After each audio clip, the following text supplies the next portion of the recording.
documents found along the Dead Sea in 1947, theoretically, although it may have been earlier. The Bedouin people who were involved in it don't necessarily give you a straightforward presentation. Anyway, 47, 48 is a good enough time frame. Within the time of the Arab-Israeli First World War, almost like a miracle. And it turned out there were, after a lot of haggling and hassling and excavating and breaks and so on, over the next 10 years, they found 11 different caves that had manuscripts in them.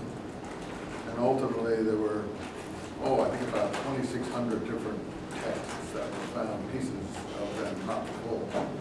Some were full Isaiah scroll, and from basically the time of Christ, 1st century BC or 1st century AD, something like that. So it's and a lot of texts we never saw before.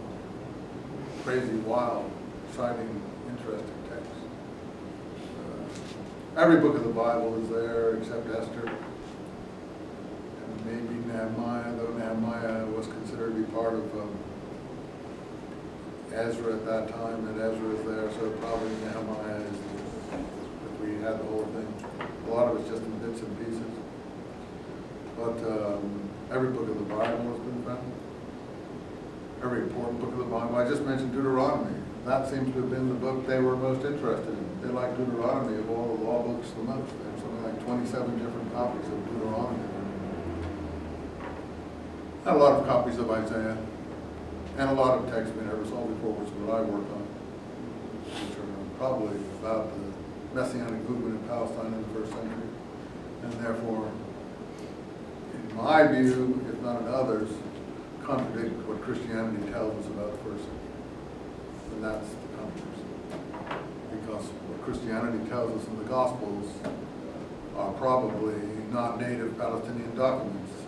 The proof would be that they're written in Greek, and they were written probably later by people overseas, probably not even by Jews in many cases, probably in almost all cases. And therefore, they're a little bit anti-Semitic because they're Greek, and they show the signs of that, and they present the Messiah as being a little bit like that too. And that's why we're dealing with that issue in the Western world so much over the centuries and millennia. So putting in a nutshell, that's what the scrolls told me anyway. And that's why unfortunately we deal with Holocaust, because they put some of their mindset into it, and that became for a lot of people God's word, frozen in stone. And I don't think any real Christian wants to hurt anybody. Certainly doesn't want to have a Holocaust on their conscience. I try to encourage all Christians to try to do something about this issue, because you don't want to be tainted by blood guilt in any way. There are people who are involved in this, who are killing little babies, millions of them. And so if any of the documents are tainted in any way, you should see no one ever entertained that before the scrolls. It might be the documents that might be tainted. So, to my mind, they are. But that's my own personal view, because I see now with the texts in Palestine that are messianic, what the mindset is. That's the one I want to say. But you got me talking. Yeah, I'm pretty well known for that. And you can read in my books. I've got another book I'm trying to get finished. It was supposed to be about 500 pages. It's already mushroomed into 850 pages. And my publisher is very angry at me. And he may throw it in the garbage pail if I don't hurry up and get it done. And I'm supposed to have it done at the end of last month. And I'm still killing myself every day. I'm going to collapse. In fact, I'm too old to be doing this stuff.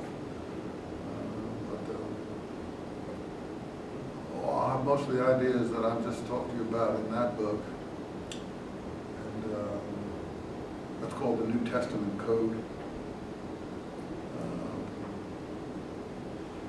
The Cup of the Lord, the Damascus Covenant, the Blood of Christ. And the subtitle is not me. Uncovering the truth about the raising of James to the Dead Sea Scrolls, James, the brother of Jesus, to the Dead Sea Scrolls. I don't like to uncover the truth about anything. Publishers wanted that in, so they put it in. I don't know if that book's going to make it. I'm hoping it is. anybody wants to volunteer to help us enter data, I'm making corrections on the proofs, but we have about 5 chapters to go. It's very difficult work. And the program you do it in is a program called Quark, because the publishers won't do this because no one's ever given them proofs that are as messy as this. So I've had to polish the work on the proofs. So for instance, the proofs, this first proof comes to me like that. That's page 692, what I've been working on today. And that's what I do to it. That's a good page. That's a bad page. You know, because it wasn't polished. It was pretty clear because I'm making it clear for anyone. But I can't be doing the corrections on the proofs and edit and putting this stuff in at the same time. So Quark is pretty easy to work. I mean, the only difficult thing about Quark, if you have a Mac, you can load the thing right in with all the fonts. If you have an IBM, it takes a little, I have the fonts, but it takes a little, the fonts that are being used on that, but it takes a little bit of doing to unzip the fonts and load them in. And that's the only tricky thing about that. But anyone who wants to, who feels they can do precise work and is willing to put those corrections in, could certainly use some help on that, actually. So if you feel good at computers and want to help out, I could use help on that since you asked. Because otherwise, I can't give those proofs to the publishers. I can't show them what I've done to their proofs. What I can show them is a corrected proof. Let them give me back a second proof that I've given them back on a corrected proof. And then they won't know how awful it is. First, because they don't read things. Publishers can't read. There's nobody in their office that could possibly read that book. It's way beyond what they would understand or could comprehend. These are people who, you know, are used to, I can't tell you what, but they can't read a serious manuscript. And certainly can't read anything on this subject. You work on this, you learn a lot, I'll tell you that. You learn everything I know.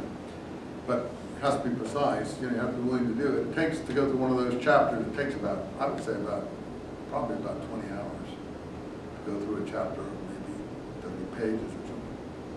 I've only got about 5 left, so I haven't finished. I mean, I'm on one chapter. I'm just about going to finish tonight. I thought I could do 10 pages today, and I could only do 5. I thought I could do 10 pages yesterday, and I only did 4. You know, that's what it's all about.